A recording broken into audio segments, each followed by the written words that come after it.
You called his last race, didn't you? I did his last win. His last win, yeah. Talladega. Yeah, Talladega. I did. Myself and Benny Parsons and Ned Jarrett.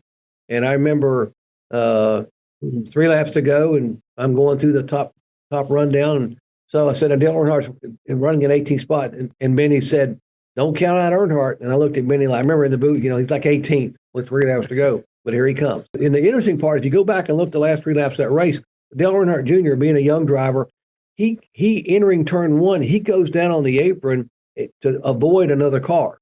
And if Dale Earnhardt Jr. spins or gets out of shape, going on the apron, going into turn 1, and the caution comes out, the race is over, and that's not his dad's last win. He doesn't win. Right. So he saved it, and then here comes his dad knifing through traffic, and then he wins a race. And I'll never forget from the time we called that race, and we post-race, and we're just sitting there shaking at themselves. I said, Benny, I'm not believing what we just saw. What he did coming from 18th to win that race in 3 laps with passing all those cars, that ain't humanly possible.